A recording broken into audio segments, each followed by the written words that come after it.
Muy buenos días a todos.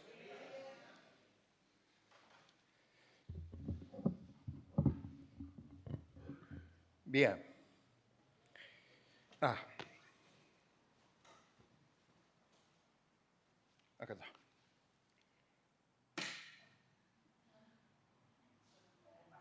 ¿Por qué algunos se ríen? ¿Por qué se ríen algunos? No tiene copyright, Pablito. No lo registró, así que... Pero no es para que se distraigan. ¿Quiénes estuvieron el domingo pasado? Bien, saben entonces para qué es. Cantamos hoy Tu nombre levantaré, me deleito.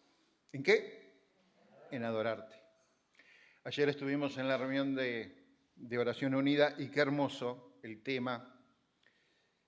La importancia de tener una vida de adoración, una vida que para estar dispuestas a servir al Señor, primero tienen que estar preparadas para adorar.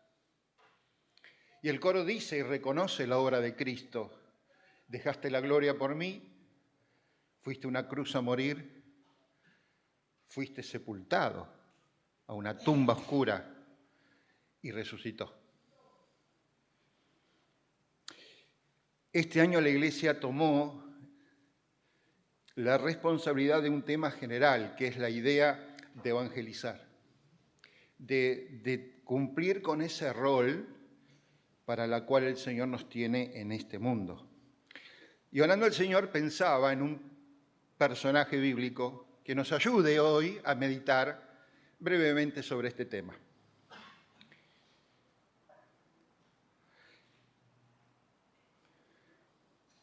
Lleva mi vida a una sola verdad, cantamos, que cuando me miras, nada puedo esconder. El coro decía, sé que tu fidelidad me lleva más allá de ¿qué? De lo que yo puedo imaginar. Creo que este personaje hubiese disfrutado cantar esa canción. Esta mañana comenzamos cantando un himno, los que hemos estado en la Cena del Señor. ¿Se acuerdan cuál fue, menos Aldo, que lo pidió? 4:17. Mi Salvador en su bondad al mundo malo descendió, y de hondo abismo de maldad, él mi alma levantó. Seguridad me dio Jesús cuando él su mano me tendió. Estando en sombra plena luz, en su bondad, ¿qué hizo? Me levantó.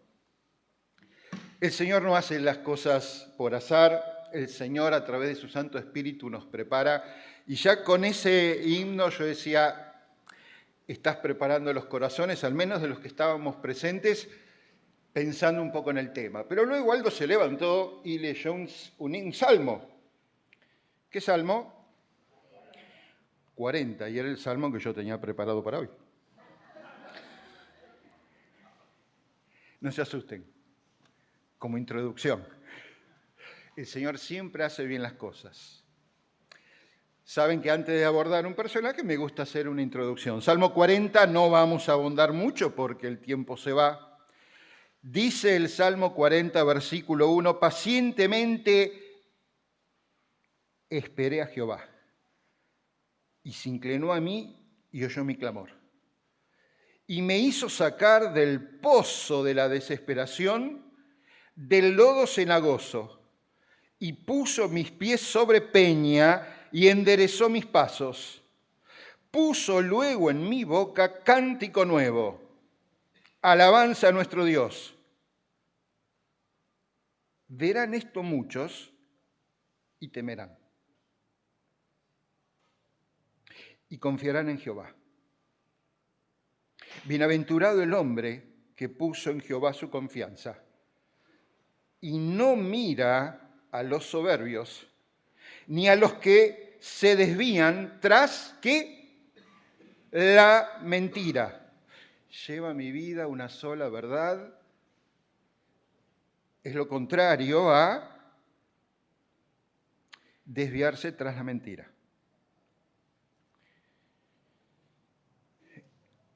No voy a ahondar este salmo, no es el momento, pero sí Aldo nos dio una pequeña introducción. Este salmo no solo tiene un aspecto mesiánico, sino que este salmo también tiene una aplicación personal a cada una de nuestras vidas. Y los invito a que lo vuelvan a leer durante la semana y traten precisamente de reflejar en su vida lo que este salmo enseña. Sí me llama poderosamente la atención el versículo 1, el orden en que el salmista plantea las cosas. No dice que Dios se inclinó a él después que oyó su clamor. ¿Notaron eso? Y Aldo hoy lo aclaró como bien el concepto de la gracia. Primero se inclinó a mí, se acercó a mí, y luego de acercarse, escuchó mi clamor. Había un problema entre el hombre y Dios, una separación a causa del pecado. Y no solo estamos destituidos de la gloria de Dios, como consecuencia de una raíz natural de nuestra existencia llamada pecado, que nos imposibilitaba buscar a Dios por nuestros propios medios. Nuestra naturaleza era contraria a eso, no queríamos saber absolutamente nada de la verdad. Nos gusta ir atrás ¿de qué? De las mentiras, del engaño. Pero Dios dio el primer paso, se inclinó a mí. Y cuando se inclinó a mí, su Santo Espíritu empezó a trabajar. Y cuando su Santo Espíritu empieza a trabajar, despierta en nosotros un clamor, un ruego, una petición. Y el oído de Dios está atento a mi clamor.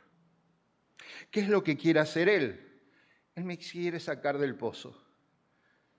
Y Aldo explicó el concepto de ese lugar hondo, oscuro, frío. Dios me quiere sacar y me quiere poner en un lugar donde yo puedo estar seguro. Una peña, una roca inconmovible, que indudablemente es la persona maravillosa de Jesucristo. En Él puedo descansar, en Él puedo confiar, en Él estoy seguro. Pero, queridos hermanos, Dios no hace esto para dejarme ahí en una roca. Él hace esto para darme un propósito.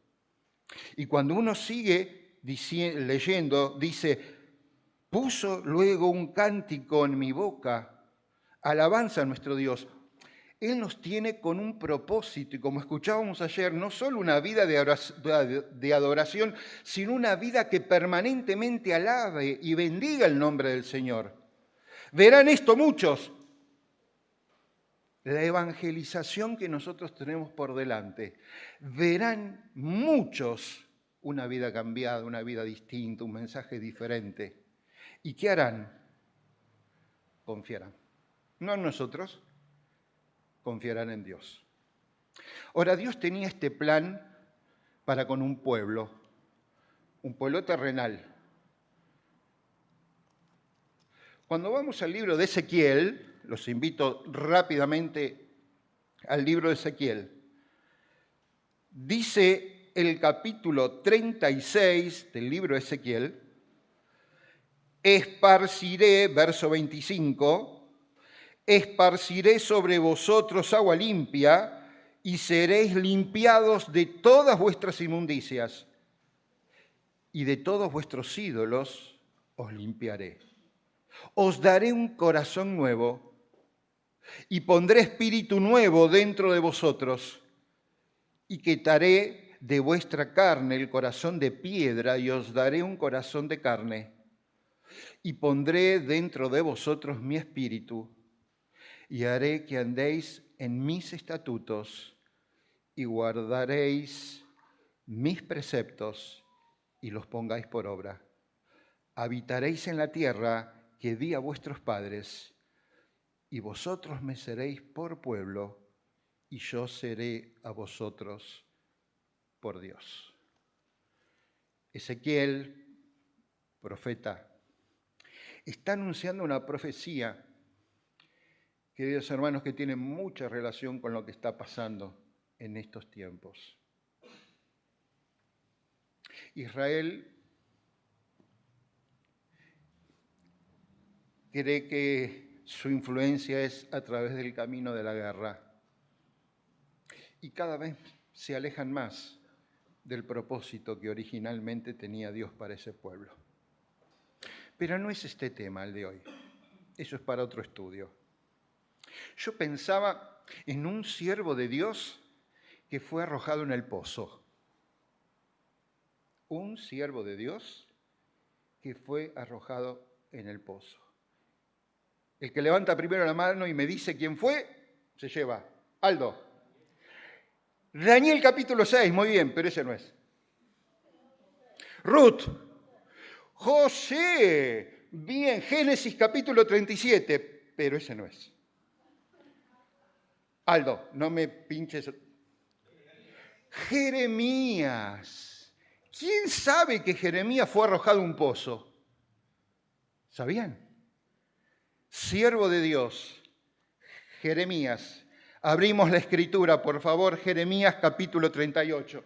Aldo Pi, se ganó el dulce. Venga. Obvio. Endulza la vida. Muy bien, gracias Aldo. Jeremías capítulo 38. Vamos a tener una lectura corta. Sería lindo leer todo el capítulo. Y tener algunas pequeñas enseñanzas que sirvan para aplicación espiritual. Vamos a leer desde el versículo 7. Y oyendo Ebed-Melech, hombre etíope, eunuco de la casa real, que habían puesto a Jeremías en la cisterna, y estando sentado el rey a la puerta de Benjamín, Ebed-Melech salió de la casa del rey y habló al rey diciendo: mi señor el rey, mal hicieron estos varones en todo lo que han hecho con el profeta Jeremías, al cual hicieron echar en la cisterna, porque allí morirá de hambre, pues no hay más pan en la ciudad. Entonces mandó el rey al mismo etíope, Ebed-Melech, diciendo: toma en tu poder 30 hombres de aquí y haz sacar al profeta Jeremías de la cisterna antes que muera. Y tomó Ebed-Melech en su poder a los hombres y entró a la casa del rey debajo de la tesorería y tomó de allí trapos viejos y ropas raídas y andrajosas y los echó a Jeremías con soga en la cisterna. Y dijo el etíope Ebed-Melech a Jeremías: pon ahora esos trapos viejos y ropas raídas y andrajosas bajo los sobacos, o sea, bajo los brazos, debajo de las sogas. Y lo hizo así Jeremías. De este modo sacaron a Jeremías con sogas y lo subieron de la cisterna, y quedó Jeremías en el patio de la cárcel. Interesante historia, ¿eh? No es una historia muy conocida, no es una historia de la cual muchas veces leamos. Vamos a tratar de ubicarnos en el tiempo que nos queda un poco en el contexto histórico. Estamos hablando aproximadamente del año 597 al año 586 a.C. Era prácticamente el final de la casa de Judá. Ya dejamos mucho tiempo atrás a David, a sus hijos, a Salomón, la construcción del templo, la división del reino. ¿Se acuerdan que el reino quedó dividido en dos partes? El reino del norte y el reino del sur, y Judá quedó en el reino del sur, pero 10 tribus en el reino del norte. Pues el reino del norte ya había sido conquistado por los persas. Algunos lo interpretan el Irán de hoy, que habiendo hecho un asedio sobre la ciudad, tomó a todos cautivos. ¿Se acuerdan nuestras historias paralelas de la Biblia que nos hablan de eso? Y algunos son llevados en cautiverio hasta Babilonia. ¿Eso se acuerdan? Se ubican, lo escucharon. Pero Jeremías era un profeta que estaba en el sur, en Judá. Mientras Jeremías estaba predicando, mientras Jeremías llevaba el mensaje de Dios, mientras Jeremías tenía la misión y el encargo de llevar la verdad de Dios, paralelamente había otros profetas que estaban hablando, pero hablaban en el cautiverio. Había surgido Habacuc con ese mensaje imponente acerca de la justicia de Dios, con ese versículo lema, el justo por la fe vivirá. Y había otro profeta, precisamente, el que leímos hoy. Ese profeta Ezequiel predicaba, profetizaba de lo que iba a suceder a los que habían quedado en Jerusalén. Y profetizaba tiempo futuro lo que iba a pasar para todo el pueblo de Israel. Ese profeta era Ezequiel, cuyas profecías algunas estamos esperando que se cumplan. No nosotros, el pueblo de Israel. Pero Jerusalén estaba sitiada. Nabucodonosor II había mandado a sus príncipes a hacer un asedio en la ciudad. ¿Qué quiere decir? Que estamos viviendo los últimos momentos antes de la caída de Jerusalén. Un asedio militar, parecido a lo que está pasando ahora, pero al revés. Un asedio militar. ¿Qué pasaba dentro de la ciudad?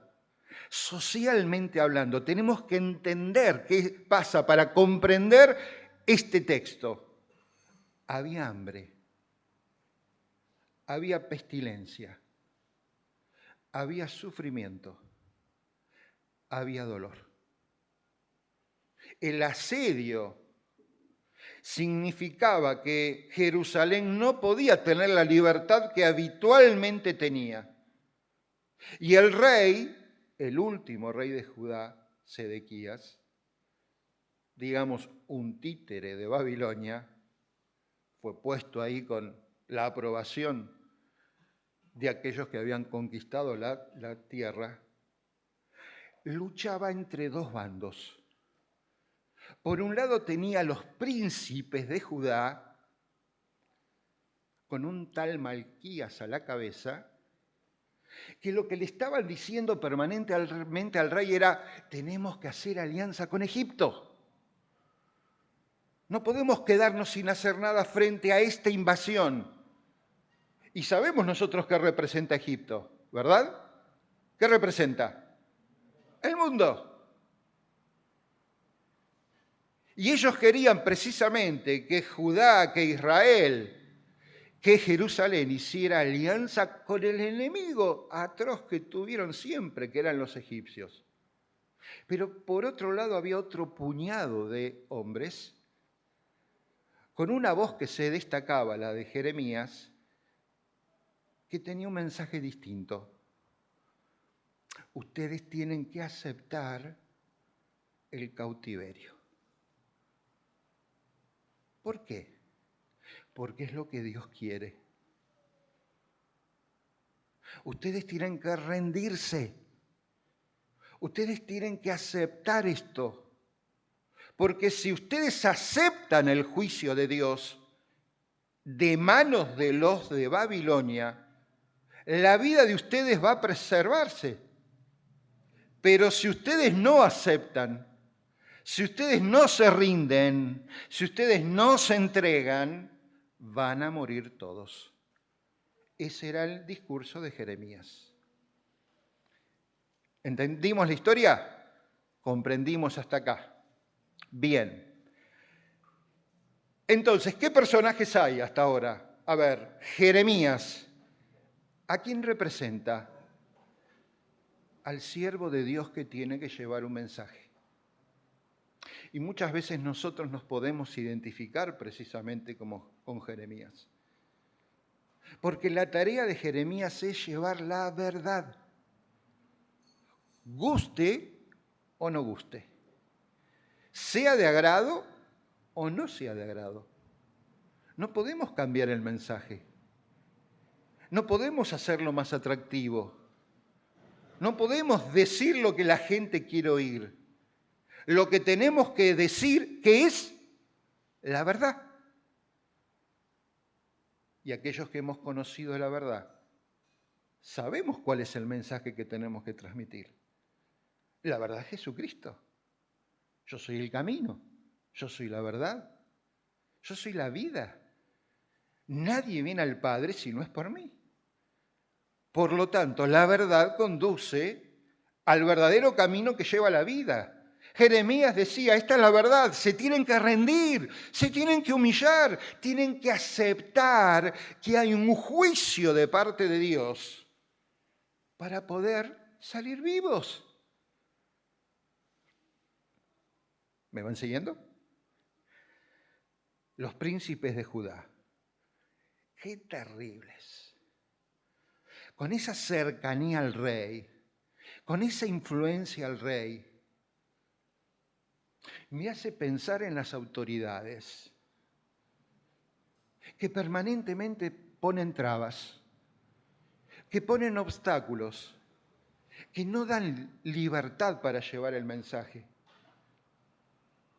Estuvimos reunidos en la reunión de ancianos y si algo me llamó la atención de escuchar a mis ancianos de otras congregaciones, es que en todos los municipios, todos padecen lo mismo. Las autoridades parecen tener mucha más libertad para otorgar permisos a espectáculos comunes, mundanos, circenses, corsos, que para predicar el Evangelio.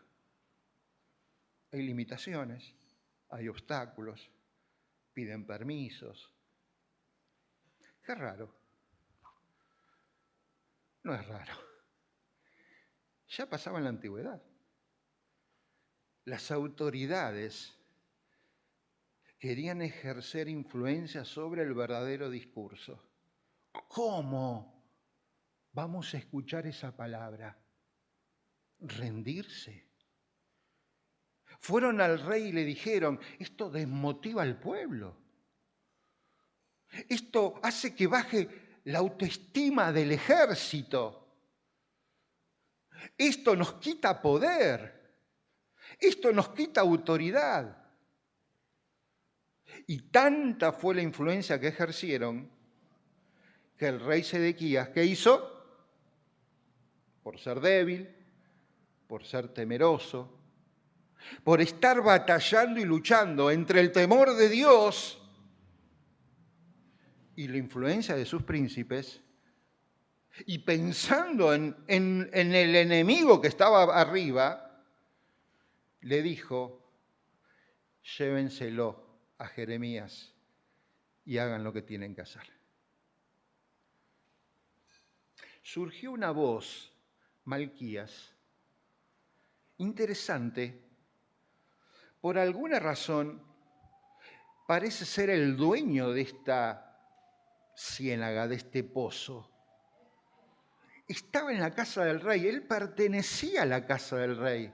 Lo pueden leer en los versículos anteriores del capítulo. Malquías ofreció usar precisamente parte de la casa real, no para defender al profeta, sino para eliminarlo. Y ahí Jeremías es tirado. El texto aclara que no había agua, había lodo, ciénaga.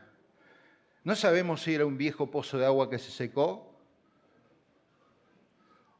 o si era un lugar donde se tiraba la basura. pero ahí estaba Jeremías. Y cada movimiento de Jeremías se enterraba más en el lodo. Y a veces nosotros nos identificamos porque estábamos así sin Cristo, en un pozo, y no podíamos salir por nuestra propia fuerza. Y tuvo que venir una intervención de parte del Señor para sacarnos. Pero más allá de eso, me pongo en el lugar del siervo de Dios. Y me pregunto, Jeremías habrá dicho, pero Señor, si yo estaba llevando tu palabra, pero si yo traía el mensaje, ¿no me dejaste acá con este propósito? ¿Por qué me está pasando esto? Y ojalá hubiese sabido la canción, lleva mi vida a una sola verdad. Sé que tu fidelidad me va a llevar a lugares que no espero y ni sospecho. Y Jeremías estaba muriéndose, sin alimentos, sin agua, húmedo, frío, oscuro. Queridos hermanos, llevar el Evangelio no es fácil. En los tiempos que nos queda por delante, cada vez va a ser más complicado. No tenemos que tener temor, porque el Señor mira lo que los demás no miran. Y el Señor prepara los recursos para nuestro auxilio, tal vez del lado que menos lo esperamos. Tuvo que buscar a un extranjero, tuvo que buscar a un etíope, tuvo que buscar a este eunuco, Esed-Melech. ¿Qué era él? Era un siervo del rey. Eso significa su nombre, siervo del rey. ¡Qué contraste! Malquías, que es de la casa del rey, atenta contra la voluntad de Jehová. Y este extranjero, que no tenía absolutamente nada que ver, es movido a misericordia, porque es verdaderamente un siervo del rey. Y se presentó al rey, dio la cara y le explicó que lo que estaba haciendo era mal. Miren cómo será de miedoso el rey Sedequías, que en voz baja le dijo, bueno, andá y salvalo, pero por favor que no se entere nadie. Por favor, que esto no se me vuelva en mi contra. Yo quiero hablar con Jeremías. Y este hombre, este etíope, se reunió de otros 30 que no sabemos quiénes son. Qué interesante esto, hermanos. A veces el Señor usa a quienes no conocemos. Tal vez usa lo más despreciado. Tal vez usa al menos esperado. Pero lo más hermoso, que en su obra Él usa a más de 30 que no se destacan por su nombre, se destacan por su tarea, se destacan por su fidelidad, se destacan por su servicio y porque sus manos están dispuestas a ser usadas por el Señor. Y estos 30 hombres van con este eunuco y primero le tiran una soga. ¿Ustedes se lo imaginan a Jeremías diciendo, no, si no me mandás un ascensor no subo? Le tiró una soga seguramente usada. Pero no solo eso, le tiró trapos andrajosos, sucios. Y no lo veo a Jeremías diciendo, no, si no me tirás una sábana blanca de seda, no la voy a usar. Y usó esos trapos y se los puso debajo del brazo. Y se ató con la cuerda para no ser lastimado. Hermanos, así es nuestro Dios. Cuida hasta los mínimos detalles para nuestra seguridad, para nuestra protección, para nuestro bienestar. Pero a veces somos tan orgullosos que no estamos dispuestos a reconocerlo. No estamos dispuestos a descubrirlos y mucho menos a aceptarlos.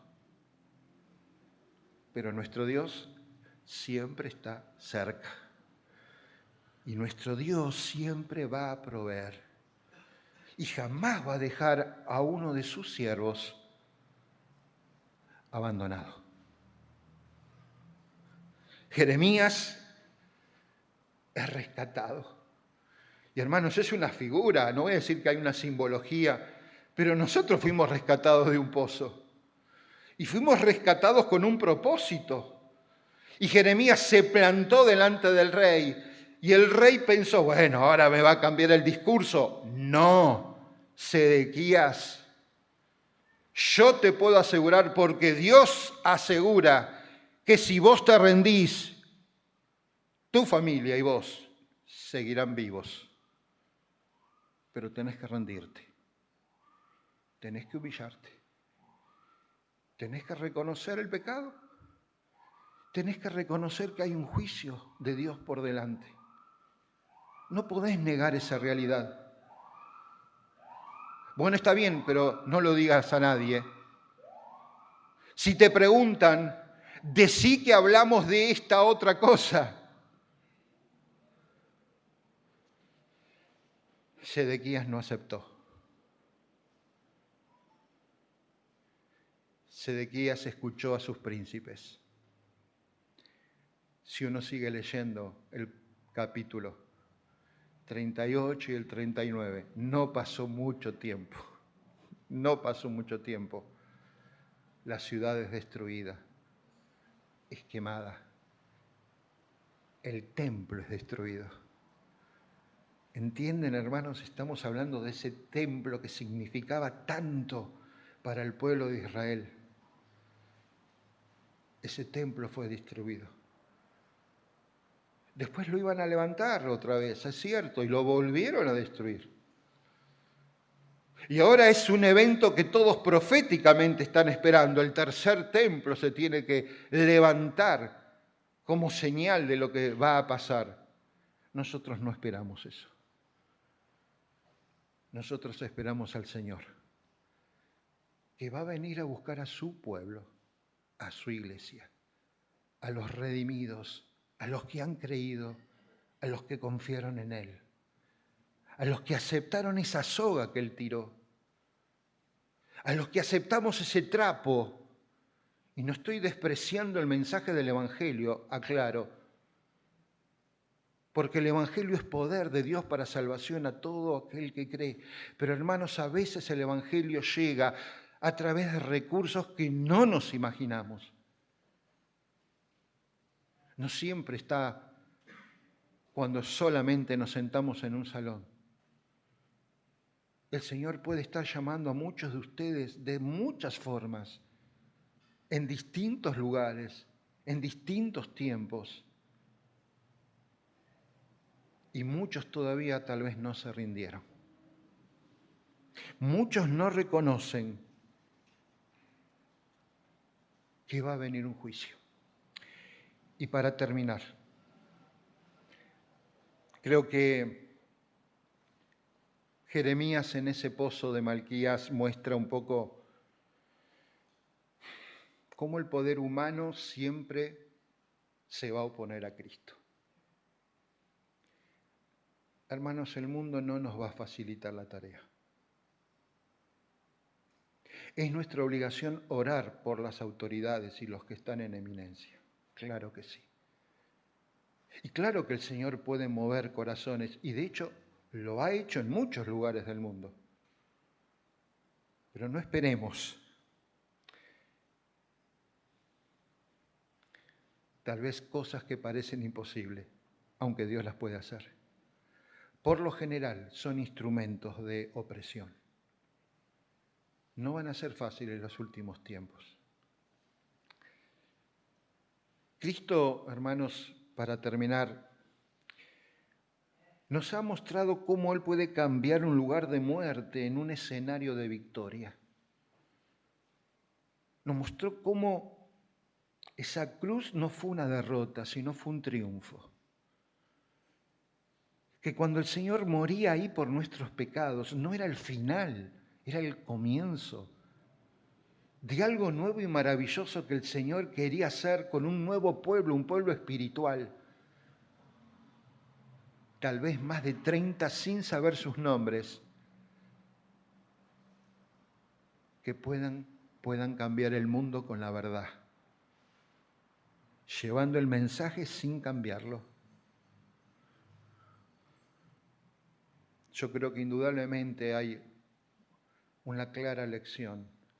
Cristo tuvo que ir a una tumba. Cristo tuvo que ir a un pozo. Y la persona maravillosa de Cristo en esta historia está reflejada en cada uno de los aspectos. Porque de Jeremías aprendo de Cristo. Porque él fue el siervo. Pero también de aquel extranjero que no tenía por qué preocuparse de nosotros, que éramos enemigos. Sin embargo, se preocupó y murió y resucitó. Queridos hermanos, ese es el mensaje. Su mensaje para la iglesia, porque tenemos que ser fieles testigos de Jesucristo. Y su mensaje para aquellos que todavía no lo conocen. ¿Cuánto más vas a pelear y hacer tu esfuerzo dentro del pozo? Déjate sacar por el Señor. A Él sea la gloria. Amén. Bueno, interesante historia, la del profeta Jeremías. Vale la pena leer, es un escrito extenso, pero es muy interesante para poder situarnos en realidades históricas, pero además en enseñanzas espirituales para nosotros. Así que agradecemos mucho, Edgardo, que nos haya traído este mensaje y esta consideración de este hombre de Dios que vive en un tiempo difícil, pero que continuó fiel al Señor hasta culminar su tarea tal cual el Señor se le había confiado. Oramos al Señor. Gracias, Padre, porque nos podemos reunir, como lo hacemos todos los domingos, para abrir tu palabra. No nos reunimos solamente para vernos, que es muy bueno eso.